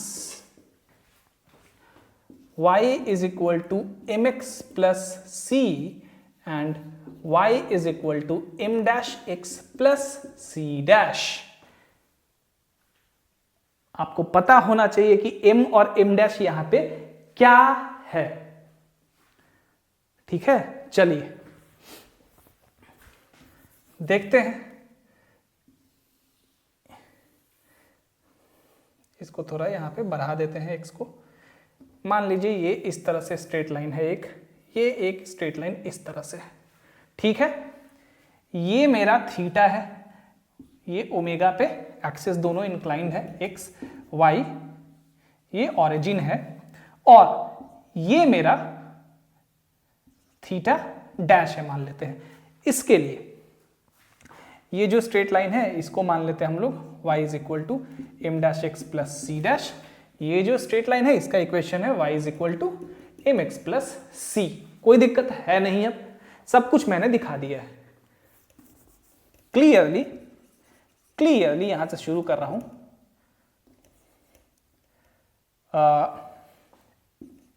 यहां पे tan थीटा हमारा क्या होता है आपको पता है, देख लीजिए क्या होता है, m sine omega by 1 plus m cos omega, and tan theta dash is equal to क्या हो जाएगा, m dash sine omega divided by 1 plus m dash cos omega. ये चीज तो आपको मैंने बताया है अभी थोड़ी देर पहले। इसलिए tan theta minus theta dash, ये क्या होगा, थीटा माइनस थीटा डैश ही तो होगा ना। हमें यही एंगल तो निकालना है, angle between the straight lines. नहीं होगा ये इतना। इस ट्राइंगल में देखिए theta is equal to theta dash plus theta minus theta dash, यानी कि theta minus theta dash is equal to कितना, माफ करिएगा,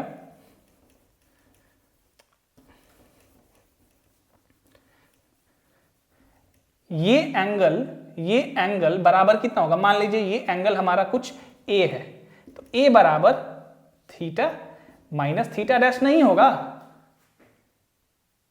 कैसे होगा ये पूछना चाहते हैं आप। चलिए, थीटा इज इक्वल टू ये एंगल ए, ठीक है, प्लस थीटा डैश। इस ट्राइंगल में ये एक्सटेरियर एंगल अपने दोनों अपोजिट इंटीरियर एंगल्स के सम के बराबर होगा, यानी कि theta dash plus angle A, तो यहां से A is equal to theta minus theta dash हो जाएगा।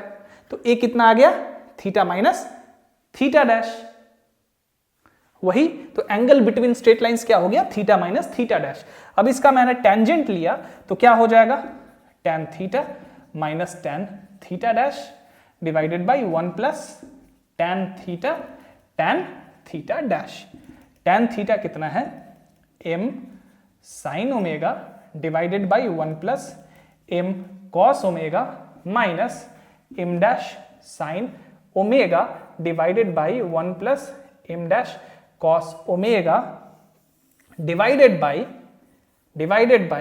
1 plus m sine omega by 1 plus m cos omega into m dash sine omega by 1 plus m dash cos omega.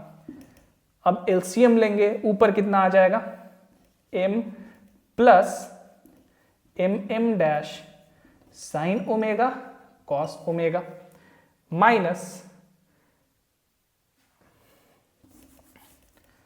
यहां पे m sine omega होगा plus m dash sine omega cos omega minus m dash sine omega minus m dash sine omega cos omega. ठीक है, कोई दिक्कत नहीं है। अब देखिए 1 plus m cos omega 1 plus m dash cos omega, LCM लेंगे तो इसका प्रोडक्ट आएगा, नीचे भी वही प्रोडक्ट, ये दोनों यानी कि 1 plus m cos omega into 1 plus m dash cos omega ऊपर नीचे से कैंसिल हो जाएगा। यहां पे क्या बचेगा, 1 plus m cos omega 1 plus m dash cos omega plus m dash sine square omega. ये भाई साहब और इन भाई साहब को हमने काट दिया, ऊपर से आ गया m minus m dash common लेके साइन, माफ करिएगा साइन ओमेगा कॉमन लेके m माइनस m डैश लिख दिया, नीचे में आ गया 1 plus m dash cos omega plus m cos omega plus m dash cos square omega, और यहां पे पहले से m dash sine square omega है। That implies m minus m dash sine omega divided by 1, यहां से कॉस ओमेगा कॉमन लेंगे तो आ जाएगा m plus m dash cos omega plus m dash common लेंगे तो आएगा sign square omega plus cos square omega 1, यानी कि m dash. This is the required angle between two straight lines in oblique coordinates. ठीक है, आपको पता है m का क्या मतलब होता है इन दोनों के लिए, तो मुझे बताने की जरूरत नहीं है फिर से। चलिए, this is the required angle, आपको याद रखना होगा ये दो स्ट्रेट लाइंस के बीच का एंगल ऑब्लिक कोऑर्डिनेट्स में होता है m minus m dash sine omega divided by 1 plus m dash cos omega plus m dash. अब एक क्वेश्चन बनाते हैं इस पे, फिर इस क्लास को आज खत्म करेंगे हम लोग। चलिए, याद रखिएगा, याद रहेगा ये फॉर्मूला। ओके,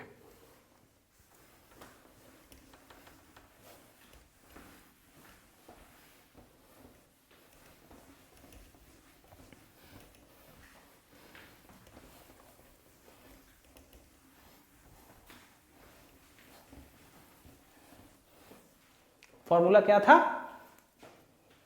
फॉर्मूला था m minus m dash sine omega, नीचे 1 plus m dash cos omega plus m dash.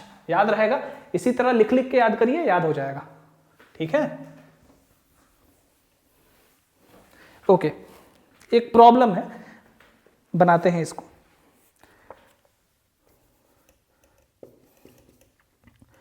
Axis, ये जो है ये थ्योरम 3 लिख लीजिएगा, ठीक है, थ्योरम 3 करके इससे अभी जो एंगल बताया मैंने। द एक्सिस, अगर नंबर नहीं भी लिखना हो तो आपको याद रखना होगा, क्योंकि थ्योरम तो मैं पूरा लिखते जा रहा हूं तो आपको याद हो जाएगा वैसे। The axis being inclined at an angle of 30 degree. Obtain the equations to the straight lines. Obtain the equations to the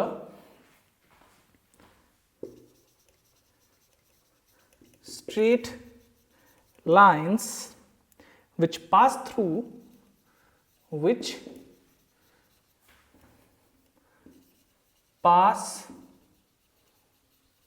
through the origin and are inclined at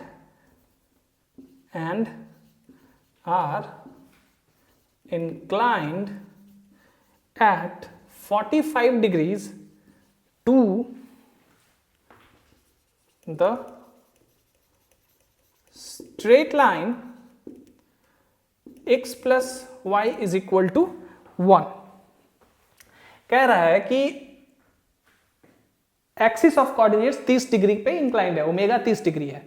obtain the equations to the straight lines, उन straight lines का equations या आपको find करना है जो कि origin से पास कर रहा है और एक्स एक्सिस से इस स्ट्रेट लाइन से x plus y is equal to 1 से 45 डिग्री पे एंगल बना रहा है। यानी कि जो स्ट्रेट लाइंस है दोनों, जिसका इक्वेशन हमें फाइंड कर रहा है, दोनों ही स्ट्रेट लाइन का जो एंगल बन रहा है इस गिवन स्ट्रेट लाइन के साथ वो 45 डिग्री बन रहा है।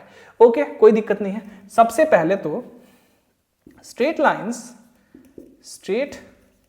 Lines passing through the origin is या r जो भी करें, ठीक है, लाइन कर देते हैं y is equal to mx। ये तो आपको पता है, इंटरसेप्ट c 0 हो जाएगा, ऑरिजिन से पास कर रहा है। Now the given straight line is x, यहां से इसको कर सकते हैं y is equal to minus x plus 1। इसलिए m तो है, m dash is equal to minus 1 ले लेते हैं, m तो m ही रहेगा, ठीक है। अब यहां पे स्ट्रेट लाइंस का इक्वेशन है। चलिए अब थोड़ा सा ध्यान देते हैं। अब दो ही स्ट्रेट लाइंस ऐसा हो सकता है जो किसी गिवन स्ट्रेट लाइन के साथ इक्वल एंगल बना सकता है, 45 डिग्री, ठीक है। ऐसे दो ही स्ट्रेट लाइन हो सकते हैं ना, सेम पॉइंट से किसी भी स्ट्रेट लाइन के साथ सेम एंगल बनाने वाले बस दो ही स्ट्रेट लाइन हो सकते हैं, राइट। चलिए ये स्ट्रेट लाइन है मेरा x plus y is equal to 1, ये ऑरिजिन है मान लेते हैं, ठीक है। ये मेरा ऑरिजिन है। इस ऑरिजिन से इस स्ट्रेट लाइन पे एक इधर 45 और एक इधर 45, ये भी 45 और ये भी 45, ऐसे बन सकता है। तीसरा कोई स्ट्रेट लाइन तो अब 45 नहीं बना सकता है ना, ऐसा दो ही हो सकता है, ठीक है।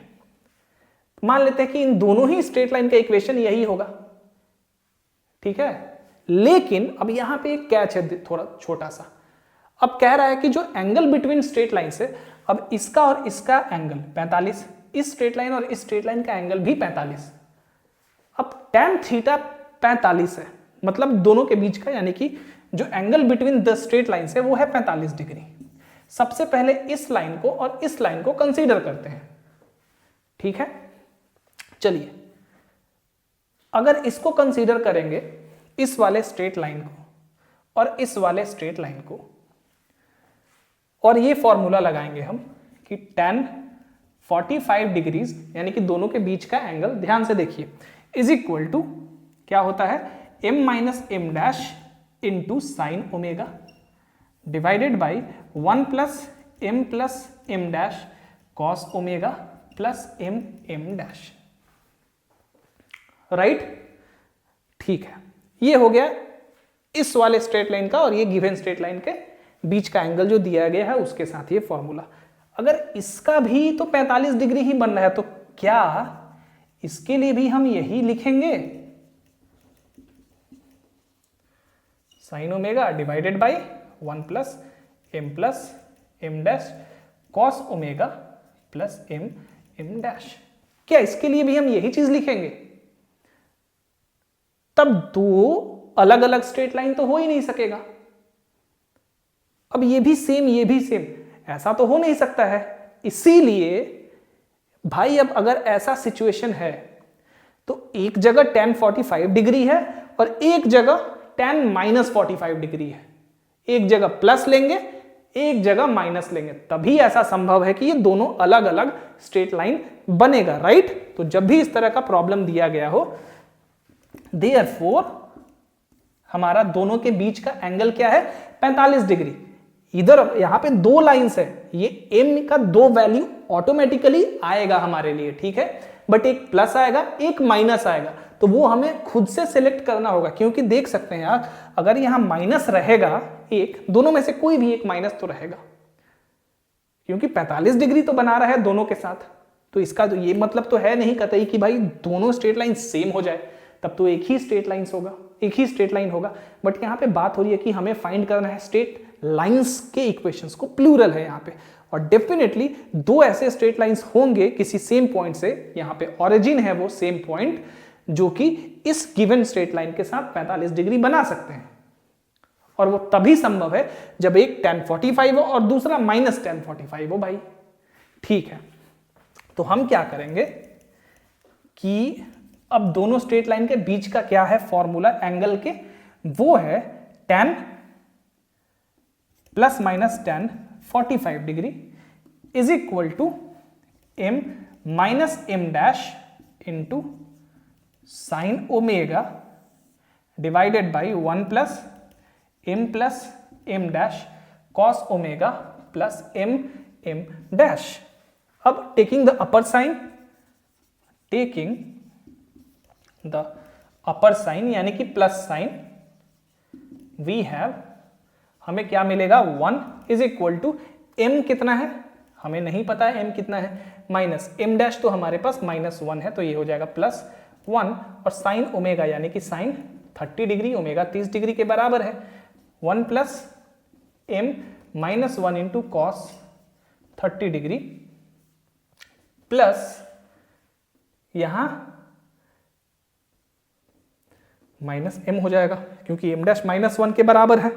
चलिए इधर आएगा ये सब कुछ, तो हो जाएगा 1 प्लस m -1 cos 30 का value √3/2 minus m is equal to m plus 1 into sine 30 1/2, 2 plus √3m minus √3 minus 2m is equal to m plus 1।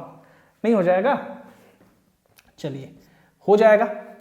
अब इसको जब हम लोग सॉल्व करेंगे तो हमारे पास कितना आएगा हमारा, देखिए यहां पे सॉल्व करते हैं इसको, तो m को एक साथ ले लेते हैं तो ये आ जाएगा √3m, और इसको इधर ले आएंगे तो -3m इज इक्वल टू, बाकी सबको एक तरफ ले जाते हैं तो इधर हो जाएगा √3 माइनस 1, ठीक है, √3 को इधर ले गया, 2 को इधर ले गया, तो 2 माइनस 2 प्लस 1, -1 हो जाएगा, तो वही मैंने लिख दिया है।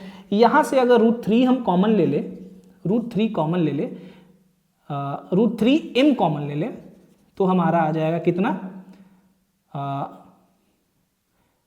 1 माइनस √3 इज इक्वल टू, यहां से आ जाएगा अगर माइनस कॉमन ले तो 1 माइनस √3, ये और ये कैंसिल, यहां आ जाएगा m is equal to minus 1/√3, 1/√3। m का वैल्यू कितना आ गया, -1/√3। तो एक इक्वेशन हमारा कितना आ जाएगा, y is equal to -1/√3 into x. उसी तरह नेगेटिव साइन लेंगे हम -tan45, तो यहां पे -1 होगा और इधर यही चीज होगा। यहां से एक और m का वैल्यू आएगा, वो दूसरे लाइन का इक्वेशन हो जाएगा। सो दैट्स इट, फाइंड कर लेंगे। ये आपके लिए होमवर्क रहा, फाइंड करिए आप। लोअर साइन लीजिए, लेकिन नेगेटिव साइन लीजिए और फिर आप निकालिए m का वैल्यू और उस m के वैल्यू को यहां सब्स्टिट्यूट करके दूसरे लाइन का इक्वेशन फाइंड कर दीजिए। दैट्स इट, सिंपल है ये। चलिए, आई थिंक काफी टाइम हो गया, आज के क्लास को यहीं तक रहने देते हैं। अभी हमें यहां पे एक बहुत ही इंपॉर्टेंट टॉपिक पढ़ना है। हमने पढ़ा था रेक्टेंगुलर कोऑर्डिनेट्स में कि किसी भी गिवन पॉइंट से अगर किसी गिवन स्ट्रेट लाइन पे जिसका इक्वेशन दिया हुआ है कोई परपेंडिकुलर खींचते हैं तो उस परपेंडिकुलर का लेंथ कैसे फाइंड किया जाता है, राइट। अब ये अगर एक्सिस ऑब्लिक हो तो किसी भी गिवन पॉइंट से किसी गिवन स्ट्रेट लाइन पे अगर कोई परपेंडिकुलर खींचते हैं तो उसका लेंथ कैसे फाइंड करते हैं, that we will find in the next class. उसके बारे में हम लोग अगले क्लास में देखेंगे, ठीक है। और फिर कुछ प्रॉब्लम्स है उसको भी सॉल्व करेंगे। और जैसा कि मैंने कहा, ये क्लास उन्हीं के लिए था जिनको मैथ्स में ज्यादा इंटरेस्ट है, जिनको सब कुछ करना है, ठीक है। तो आई होप ये क्लास आपको समझ में आया होगा। अगर नहीं भी आया हो तो ट्राई टू अंडरस्टैंड इट। और अगर आपको फिर से इसको जानना हो, क्योंकि कहीं कहीं ऐसा सिचुएशन भी आया जब अब मैं भी आपके लिए अगर कोई लंबा कैलकुलेशन कर रहा हूं, ठीक है। अब डिजिटल बोर्ड तो मेरे पास है नहीं कि सब कुछ यहाँ पे फीड है और उसको देख के मैं करा रहा हूं। तो कभी कभी ऐसा सिचुएशन होता है कि कोई चीज लिखना होता है उसके जगह कुछ लिख, जैसे कि आपने देखा कि मैंने x लिख दिया था c के जगह और पूरा सॉल्यूशन उसके वजह से गलत हो गया था। मुझे फिर से इरेज करना पड़ा क्योंकि मैंने फाइंड आउट किया कि मैं कहां से गलती कर रहा हूं। तो इस तरह की चीजें होंगी इस तरह के क्लासेस में, क्योंकि ये मैथ्स है तो यहाँ पे डेफिनेटली उस तरह की चीजें आप देखेंगे, ठीक है। कि कभी कुछ कैलकुलेशन गलत हो गया हो तो फिर उसको हम लोग सुधारेंगे। तो ऐसा चीज आप देखेंगे, मैथ्स के क्लास में अक्सर ये होता है। तो उस सिचुएशन पे हो सकता है कि आप थोड़ा कंफ्यूज्ड हो गए हो वहां पे, उस वाले केस में जहां कि मैंने c के जगह x लिख दिया था। होना नहीं चाहिए आपको, फिर भी आप हो सकते हैं।